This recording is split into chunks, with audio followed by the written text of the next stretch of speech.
Dans cette deuxième partie, l'histoire du cinéma expérimental américain sera développée en gravitant autour de grands noms de cette période. Ces figures représentent des mouvements et le développement de leur genre cinématographique. Nous pourrons aussi parler de piliers du cinéma expérimental, car ils ont eu un impact majeur sur le courant New American Cinema et le cinéma d'aujourd'hui. En commençant par celle à l'origine de tout, Maya Deren. Eleonora Deren-Kovskaja naît à Kiev en 1917. Jeune fille juive ukrainienne, elle quitte son pays suite à la montée du fascisme en 1922 pour aller à New York où elle devient Maya Deren. Elle y étudie le journalisme, l'art et la littérature à l'université de Syracuse. Elle s'intéresse aussi à la danse par son amie chorégraphe Catherine Denham, avec qui elle fait une tournée nationale. L'étudiante Deren s'intéresse au cinéma avec la rencontre de son futur époux, Alexander Hamid ou Hakan Schmid, réalisateur d'avant-garde tchèque. Il lui montre tout son savoir et ses connaissances sur le cinéma de Jean Cocteau à Buñuel, son histoire et ses techniques, et réalisent ensemble en 1943 l'œuvre considérée comme pionnière du cinéma expérimental américain, Meshes of the Afternoon. Ce court-métrage d'un quart d'heure présente une boucle narrative dans un rêve où Maya court après une femme miroir sans cesse, se dédoublant et transformant l'espace et le temps. L'œuvre surréaliste joue avec les corps afin de s'illustrer. Tout d'abord, l'étude anthropologique s'exprime par des ombres et le cadrage d'extrémités du corps, quand Deren est éveillée. Puis, lors de son sommeil, nous voyons Deren dans sa totalité comme si avant, la caméra était subjective, puis objective dans le rêve. Le déplacement hallucinatoire ainsi que les ralentis permettent au réalisateur d'explorer les expressions possibles du corps. Au-delà de la partie anthropologique du film, les symboliques sont tout aussi importantes. La caméra, afin de présenter les éléments du rêve, filme les objets comme des tableaux, en un plan fixe, puis elle revient à l'épaule lors des mouvements, marquant ainsi les pièces maîtresses de l'histoire. La transition vers le sommeil est le passage clé du film, car nous passons du monde éveillé à rêver par l'utilisation ingénieuse d'une caméra subjective qui recule dans la rétine du personnage. Le rêve représente la partie majeure de l'œuvre, avec une boucle qui se répète, qui se déforme et se termine. De nombreux objets sont utilisés de manière symbolique comme la fleur, la clé, le couteau ou bien le miroir, permettant l'expression des fantasmes et de l'identité sexuelle féminine, ainsi que la perte de la virginité et la peur qu'elle suscite. L'œuvre correspond à la première pièce de la trilogie autobiographique, suivie de Hatland en 1944. Cette seconde œuvre explore les désirs et plaisirs féminins. Les premiers plans nous montrent Maya Deren échouée sur une plage avec des plans sur une mer agitée, métaphore du plaisir féminin. Par la suite, tout au long du film, Maya rampe, marche, elle court, après des hommes en différents lieux, que ce soit dans une chambre, sur une route de campagne ou durant une soirée mondaine, comme si elle cherchait à trouver un homme qu'elle aime ou désire. Ces hommes peuvent sembler toutefois d'être d'anciennes conquêtes du personnage et ainsi prôner la liberté féminine, car elle choisit qui elle veut et quand elle veut. Ou bien finalement, recherche-t-elle un désir nouveau qu'elle ne trouve pas chez les hommes mais chez les femmes. Seul un instant où Maya sourit et touche quelqu'un. Est-ce la redécouverte du plaisir et d'un désir enfoui qu'elle tente de fuir juste après? La femme qu'est Maya Deren porte à l'écran les questionnements féminins et ses pulsions. Le dernier épisode de sa trilogie est Ritual in Transfigured Time, en 1946. Ce dernier est défini comme un film de trance selon le théoricien Paul Adam Sidney, où un personnage se révèle à lui-même par une série de métamorphoses identitaires. Elle représente le rite de passage d'une femme jusqu'à la mort. Le film chorégraphie le passage d'une femme à l'autre en captant leurs mouvements, que ce soit par la danse, la course ou bien en défilant un fil. Cette trilogie marquante du cinéma expérimental américain offre une vision nouvelle des possibilités du cinéma. Le film devient un objet personnel dans lequel les individus peuvent montrer, sublimer ou bien expérimenter leurs intentions, personnalités et pensées. Ce premier souffle du cinéma d'avant-garde américain influencera de jeunes réalisateurs tels que Kenneth Anger ou bien Gregory Markopoulos. Maya Deren réalise en parallèle 4 autres œuvres filmiques moins connues mais tout aussi intéressantes comme Witch Crater, sorti en 1944 après Meshes of the Afternoon, qui nous révèle un monde malsain et terrifiant par des signes sorciers, des plans accélérés de fils ou bien un cœur qui s'arrête de battre. Une forme de cauchemar après un film sur un rêve qui témoigne une fois de plus la terreur d'une femme dans un monde d'horreur. Les 3 autres œuvres sont A Study in Choreography for Camera, reflet de l'amour de Deren pour la danse et le mouvement. Il donne naissance au choré et au cinéma, genre cinématographique où la caméra et le danseur fusionnent pour ne former qu'un. Meditation on Violence en 1948, œuvre où elle mêle chorégraphie, musique et cinéma harmonieusement afin de représenter la boxe chinoise, témoin de la beauté de la violence et révèle la présence de la danse dans celle-ci. Puis elle réalise le sublime et poétique The Very Eye of Night en 1958. Ce dernier est doux, lent, beau, nous montre les corps tels des astres, des étoiles qui bougent en harmonie. Nous pouvons percevoir toute la grâce de l'humain dans ses mouvements. Tout au long de sa filmographie, nous pouvons déceler l'envie de Maya Deren à créer une expérience visuelle et faire ressentir le film. Elle loue la puissance et la beauté des corps dans leurs gestes, postures et aspects. En cela, nous pouvons qualifier Deren de cinéaste anthropologue. Afin de faire évoluer son art, elle publie un essai, An Anagram of Ideas on Art, Form and Film, qui constitue le premier ouvrage de réflexion théorique d'une cinéaste d'avant-garde américaine sur son art. Son amour, voire son obsession pour l'humain, l'envoie à Haïti en 1947, dans l'idée d'étudier avec une caméra les mythes et rituels vaudous des locaux, film qui ne sera jamais terminé après 7 ans de tournage. Elle voulait révéler l'état de conscience que permet la danse rituelle, car pour Deren, le rituel est source première de création, ce qui explique sa fascination pour celle-ci. Malheureusement, c'est ce point qui bloque dans la réalisation de son film, car il n'est uniquement possible de filmer la surface du rituel et non le ressenti. Le cinéma se montre alors limité dans le but de faire ressentir un rituel étranger en le filmant tel un documentaire. Finalement, elle opte pour le format littéraire, suite à l'échec filmique afin de retranscrire au mieux ses expériences dans Living Horseman, The Living God of Haiti. L'œuvre apparaît tout de même sur les écrans grâce à un remontage effectué en 1980 par son troisième mari, Taichi Ito, pour fêter les 20 ans de sa mort. Maya Deren, dans A Statement of Principle, définit son cinéma et le résume parfaitement. Mes films peuvent être dits métaphysiques, poétiques, chorégraphiques, expérimentaux. Je ne m'adresse à aucun groupe en particulier, mais à un lieu singulier en tout homme et dans n'importe quel homme, à cette part de lui-même qui crée des mythes, invente des divinités et médite sur la nature des choses.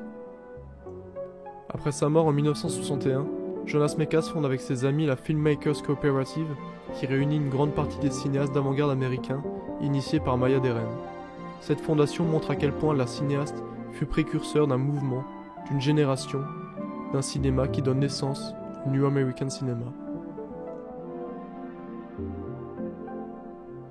Maya Deren, par ses films, lance un souffle nouveau dans le cinéma américain, donnant naissance à l'avant-garde contemporaine, composée de nombreux réalisateurs tels que Gregory Markopoulos, Jonas Mekas ou bien Kenneth Anger.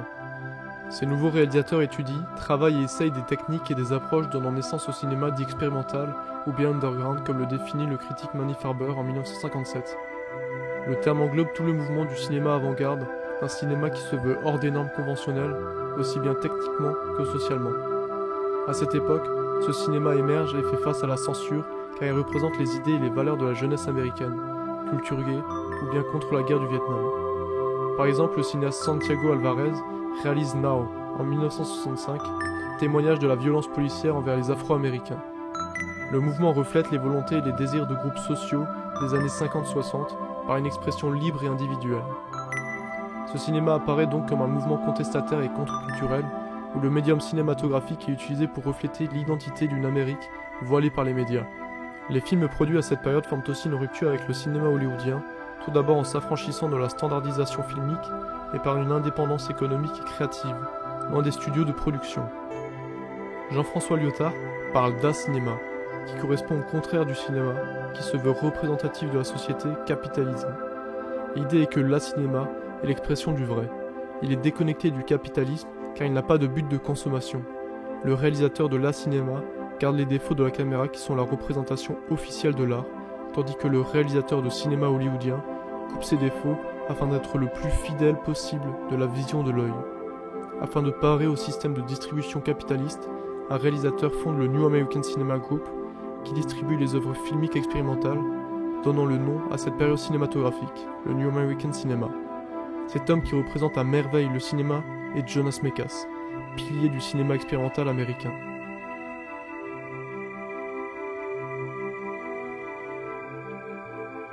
Né en Lituanie durant l'entre-deux-guerres en 1922, il passe une enfance difficile entre l'occupation nazie, les camps de travail forcés et les déportations.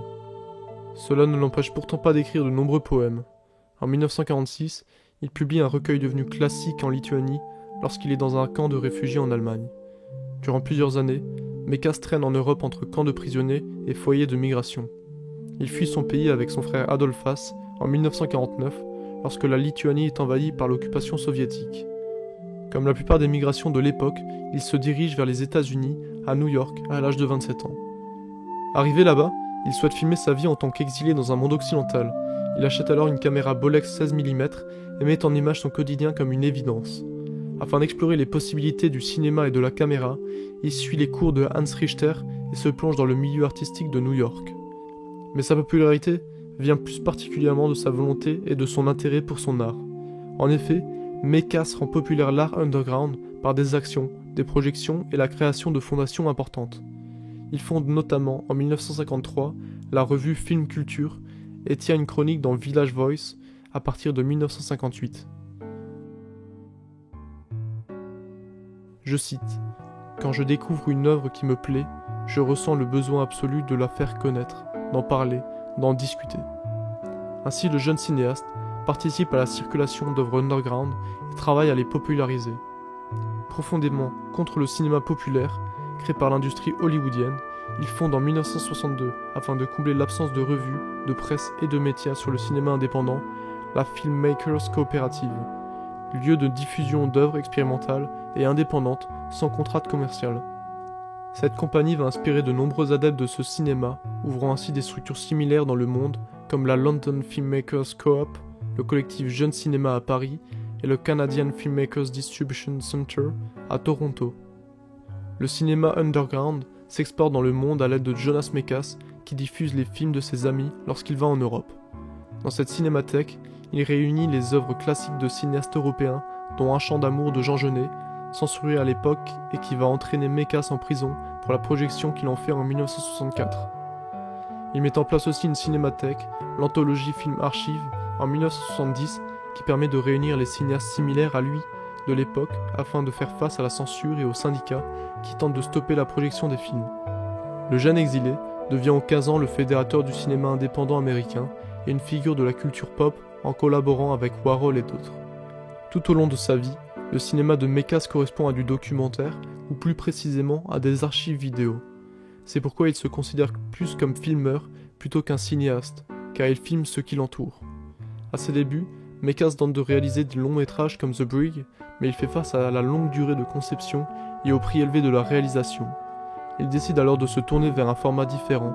C'est en regardant ses archives vidéo, depuis qu'il est arrivé à New York, qu'il décide de monter des films journaux. Sur ces pellicules, nous pouvons percevoir les observations de Mekas sur les hommes qui l'entourent. Son premier court-métrage dans cette idée est Cassis. Puis, par la suite, il réalise Walden, homonyme de l'œuvre de Thoreau, Walden ou La vie dans les bois de 1854, critique de la société, hymne à la liberté de l'esprit et à la nature. Mekas reflète dans son film terminé en 1969 la société artistique et avant-gardiste de son époque. Il réalise comme il aurait écrit dans son film journal, car les images entrecroisées de phrases suivent la vie de Mekas et ses idées d'un cinéma indépendant, car le film est une prouesse technique révolutionnaire. Un homme seul réussit à réaliser une fresque filmique de 3 heures, hymne à l'indépendance créative où se mélangent poésie, littérature et cinéma. Après cette réalisation, Mekas retourne vers sa période d'exilé avec l'œuvre Lost, où il retrace par le montage ses moments de solitude, de joie et de découverte dans une ville qui l'observe jour après jour. Nous pouvons le voir marcher dans les rues, les yeux vers Central Park enneigé, rempli de monde sur des luges, ou bien les magasins de New York. Il cherche à faire ressentir le sentiment qui le parcourait lorsqu'il est arrivé malgré lui dans un monde qu'il ne connaissait pas encore. Jonas Mekas représente à cette période le journal filmé avec ses codes et pratiques. Il crée le genre et le fait évoluer en filmant tout ce qui défile sous ses yeux. En 1972, Mekas réalise Reminiscences of a Journey to Lithuania, un film sur son voyage retour vers son village natal, en Lituanie. Composé de plusieurs fragments, l'artiste compose une œuvre sentimentale et personnelle qui suit son parcours de l'arrivée à New York dû à son exil, puis son retour chez lui après plusieurs années. Le réalisateur fonde peu après une famille en 1974 lorsqu'il se marie et devient père de 2 enfants. Nous pouvons les voir dans une œuvre qu'il réalise en 2000, un film consacré à eux. Néanmoins, le cinéaste ne se penche pas uniquement sur lui. Il montre de nombreux portraits sur des artistes et amis comme Andy Warhol en 90 ou bien le poète Georges Massionas en 92. Nous pouvons aussi percevoir de grandes personnalités comme John Lennon, Lou Reed sur scène ou bien Salvador Dali dans ses images. En 1997, Mekas réalise Birth of a Nation, titre inspiré de l'œuvre de D.W. Griffiths. Il y montre ses amis artistes, tels que Rossellini ou bien Robert Frank, comme les formes et l'espoir du pays.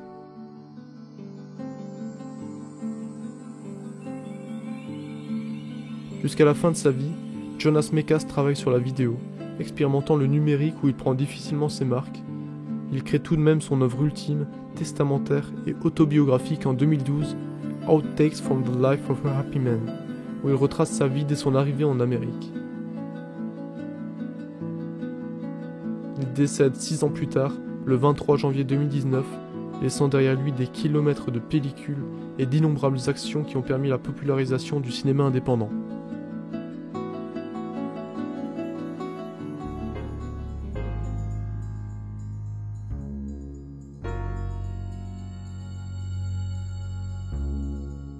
Réalisateur hors des normes sociales, il réalise des œuvres personnelles qui représentent la communauté homosexuelle et les penchants du cinéaste pour l'occultisme luciférien. Ces films permettent de mettre en place une identité artistique homosexuelle aux États-Unis durant les années 70 et mettent en scène un nouveau genre d'amour au cinéma. Kenneth Anger apparaît comme le père de la liberté d'expression et d'une thématique cinématographique, celle de l'occultisme. Né en 1927, il est élevé dans un monde féminin par sa mère et sa grand-mère. Dès son enfance, le réalisateur est plongé dans l'univers du cinéma par sa grand-mère, qui est costumière à Hollywood et qui l'emmène voir des films tout en l'encourageant dans sa passion cinématographique. Anger se passionne de ce monde et des personnages qui le constituent, si bien qu'il écrit un livre dessus en 1959, Hollywood Babylon, sur les anecdotes scandaleuses, overdoses, partous et décès, et histoire du milieu artistique de l'usine Hollywood. Durant ses années étudiantes, il réalise de nombreux courts-métrages qu'il brûle en 1967, et en parallèle, il participe à la distribution de films underground en fondant la Creative Film Associates avec le futur réalisateur Curtis Harrington. Par une envie de s'exprimer et de mettre en image ses désirs homosexuels, il réalise en 1947 Fireworks, où il interprète le personnage d'un adolescent qui fait face à ses fantasmes homosexuels, montrés explicitement à la caméra.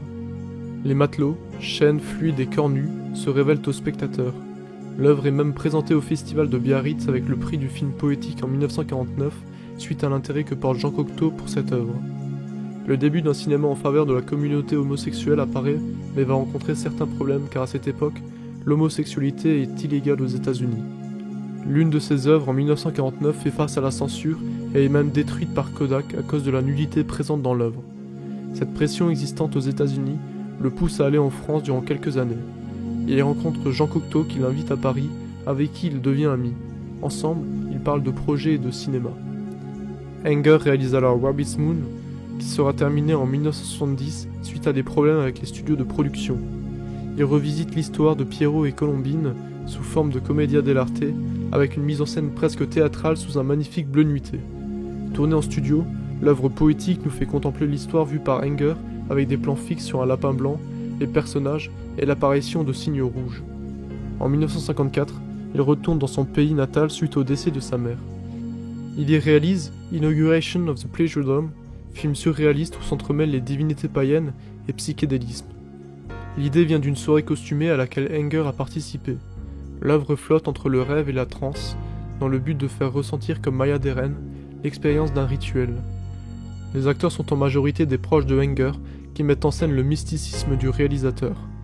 Après un aller-retour en France, le réalisateur crée son œuvre la plus célèbre en 1962, Scorpio Rising. Film modèle d'une société et d'une jeunesse, il représente magnifiquement son époque par une BO magnifique et une caméra sans filtre. Il filme la culture biker avec en fond des scènes de nus, la vie de Jésus-Christ et des images de nazis. L'utilisation de collages permet la métaphore et donc d'amplifier les images d'Anger. L'œuvre est riche des icônes de la culture gay qui marquent son temps et se perpétuent par la suite. Durant la période hippie, Anger met en place des expériences sensorielles avec la projection de certains de ses films, comme Inauguration of the Pleasure Dome, avec des spectateurs sous LSD.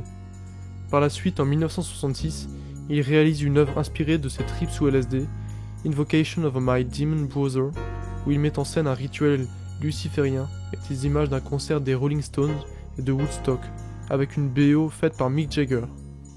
Le montage y est maître. Dans cette œuvre par le rythme lent, puis rapide, les surimpressions et les images doubles. Le film représente l'époque hippie sous couche d'occultisme. À cette période, la croyance de Enger s'accroît. Il se tatoue Lucifer sur la poitrine, va chez le fondateur de l'église de Satan américaine, ne se qualifie plus de réalisateur mais de grand mage, et veut réaliser un film qui s'appelle Lucifer Rising. L'acteur Bobby Beausoleil, qu'il choisit pour le rôle principal, devient un membre de la secte de Manson et assassine un professeur de musique. S'enchaînent ensuite de nombreux problèmes pour la réalisation de l'œuvre. Finalement, après plusieurs années de difficultés dans la production du film, il finalise Lucifer Rising en 1980 avec Bobby Beausoleil pour le son. Le film se déroule en Égypte, dans une lumière qui illumine les croyances de Enger.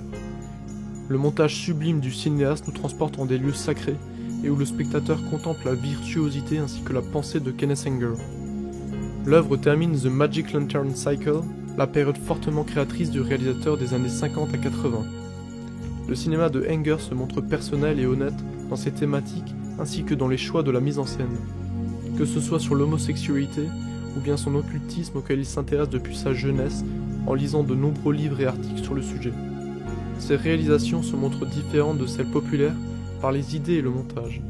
Les films sont muets et dansent entre musique et images comme des films poèmes.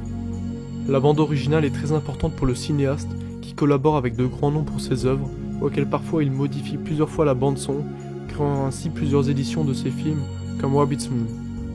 Anger, fervent amoureux du cinéma muet, utilise le médium cinématographique comme reflet de sa personne, permettant ainsi aux générations suivantes d'avoir des œuvres qui concordent avec eux, hors du format hollywoodien.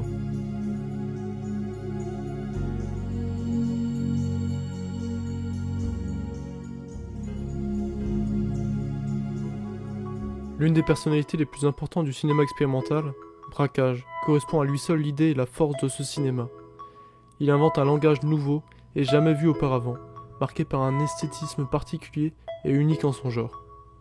Son travail est appelé lyrical film, par l'absence de narration et la volonté unique de faire ressentir par les yeux. Très jeune, Stanley Brakhage s'intéresse au cinéma par la découverte de Jean Cocteau et mêle la poésie à celui-ci par l'envie de réaliser, en toute liberté, comme un poète. Inspiré par ses prédécesseurs, il réalise ses premiers films dans un style proche de ceux de Maya Deren, que ce soit techniquement ou bien sur la mise en scène. C'est en 1955, lorsque le peintre Joseph Cornell donne comme travail à Brakhage de filmer le métro new-yorkais, qu'un déclic se fait. Le jeune homme doit faire abstraction de la narration pour se concentrer sur l'esthétisme aboutissant à The Wandering. Suite à cela, il s'essaye à un style nouveau en filmant le monde extérieur de manière nouvelle dans Anticipation of the Night en 1958.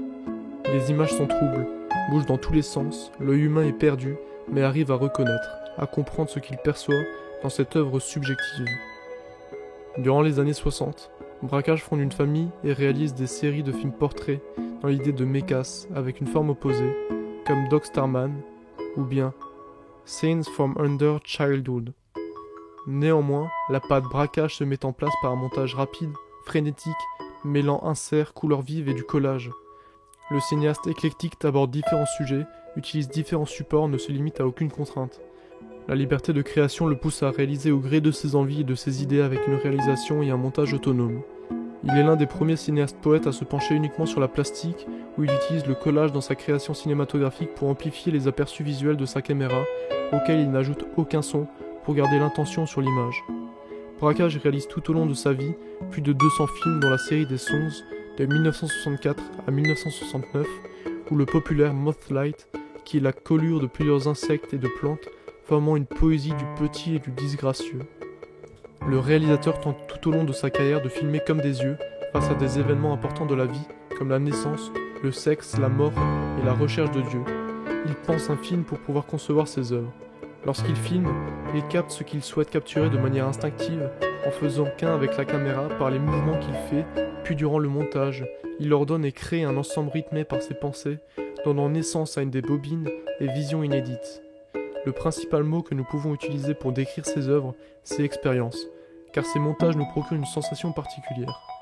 Ils nous font percevoir sous un angle nouveau les objets qui nous entourent, comme le poète Francis Ponge dans le recueil Le Parti pris des choses, où les mots nous font redécouvrir les objets de tous les jours, telle la caméra de Brakhage. Le réalisateur parle d'œil non averti, auquel il tente de faire percevoir d'innombrables mouvements et couleurs qui fusionnent, donnant naissance à une harmonie visuelle. En effet, Brakhage crée ses œuvres afin de redonner un code nouveau à nos yeux, comme un aveugle qui retrouverait la vue. Il tente de nous faire perdre nos habitudes de perception classique, des choses et des couleurs que nous classifions pour nous guider dans un ressenti simple et pur. Le regard que crée l'artiste dépasse celui naturel de l'humain qui décide de voir ce qu'il souhaite.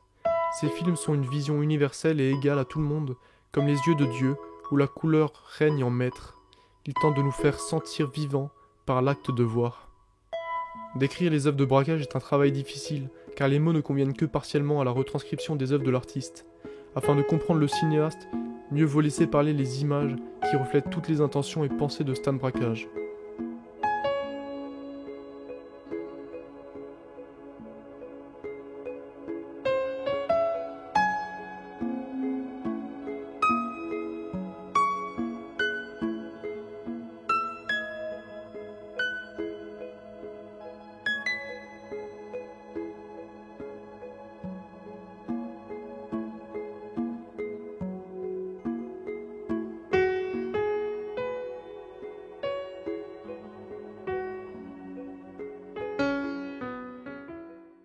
Cependant, le cinéma expérimental américain est aussi marqué par d'autres cinéastes qui ont joué un rôle important, comme Peter Kubelka.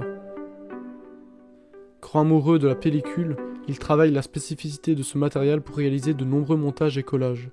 Son but est de créer une sensation et non une narration, considérant le cinéma commercial comme un genre mineur du cinéma normal. Ses œuvres sont basées sur une de ses théories, celle du cinéma métrique.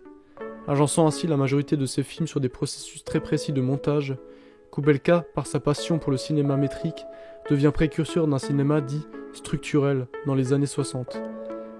Ce cinéma est théorisé par Paul Adam Sidney, qui dit « Le cinéma structurel insiste davantage sur la forme que sur le contenu. Les 4 caractéristiques du cinéma structurel sont plan fixe, effet de clignotement, tirage en boucle et refilmage d'écran. » Au milieu des années 60 émergent donc les films structurels qui cherchent à pousser les limites du cinéma expérimental. Ainsi, de nombreux réalisateurs se révèlent comme Tony Conrad dans The Flicker où il fait un travail stroboscopique, ou bien Paul Charitz. Les Britanniques ont développé un cinéma similaire mené par Peter Gidal, ou bien Malcolm LeGrice. Puis dans les années 70, un cinéma structurel apparaît au Japon avec Takahiko Imura, et en RFA avec Klaus Viborny et Werner Nerkes.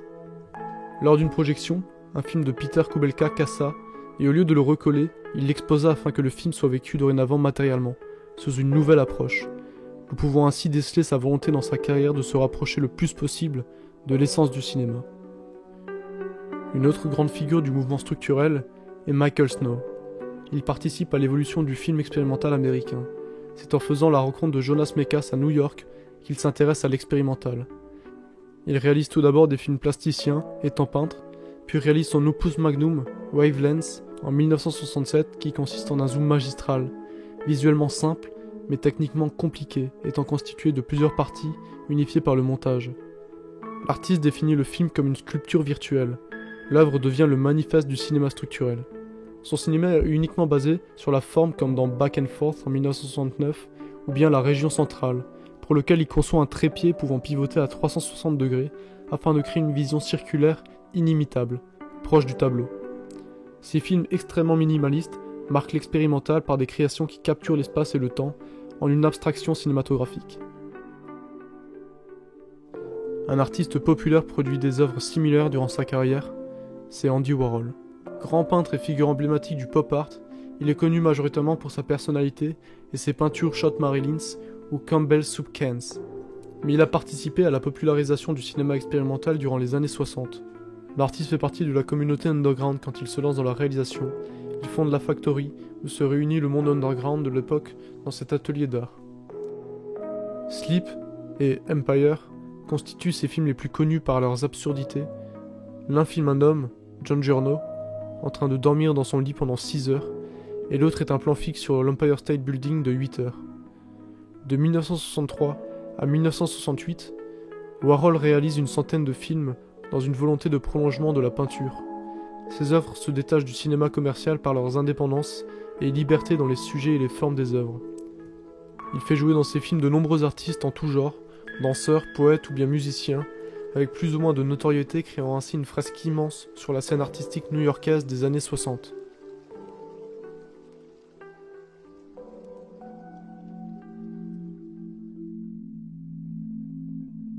Le cinéma expérimental américain est devenu une avant-garde entre 40 et 70. Après le cinéma structurel, l'utopie underground se dissout.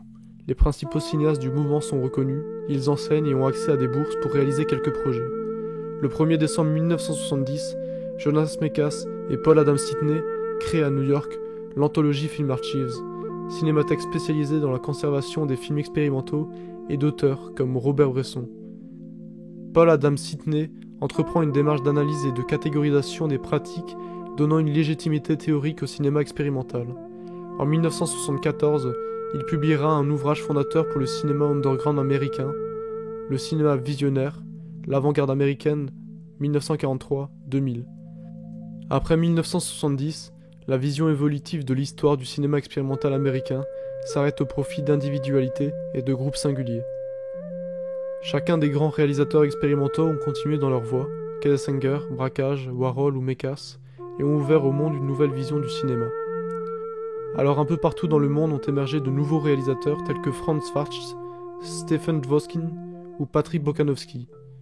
La possibilité de faire du cinéma plus facilement s'exporte grâce à la mondialisation. Le cinéma expérimental est ainsi né et se développe individuellement dans différents pays, dans différents groupes, mouvements. Cela devient petit à petit un art contemporain avec le vidéo art, performance, diffusion dans les galeries de manière continue avec la présence de l'artiste afin de faire vivre son art. Nous pouvons parler de cinéma exposé, comme le pratiquaient Agnès Varda ou Chantal Akerman. Le cinéma expérimental ensuite se globalise en imprégnant des réalisateurs commerciaux ou bien en étant diffusé par la numérisation, Internet ou la télé.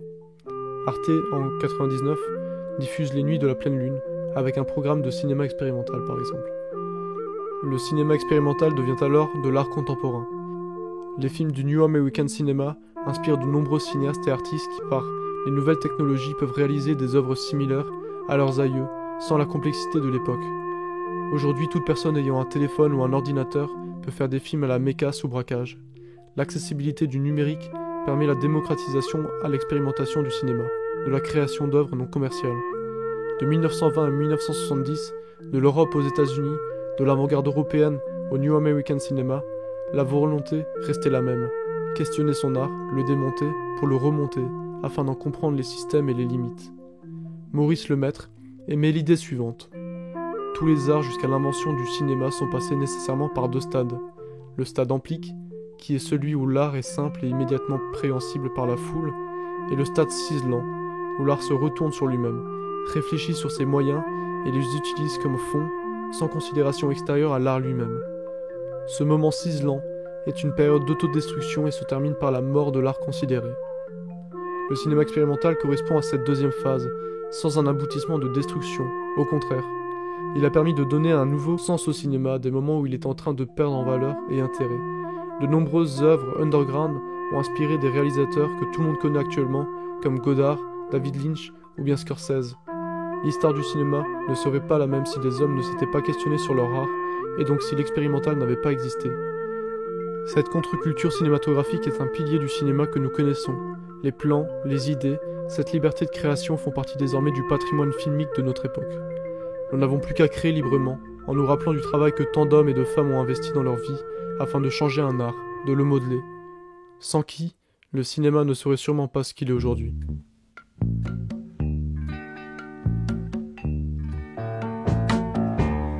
I can see clear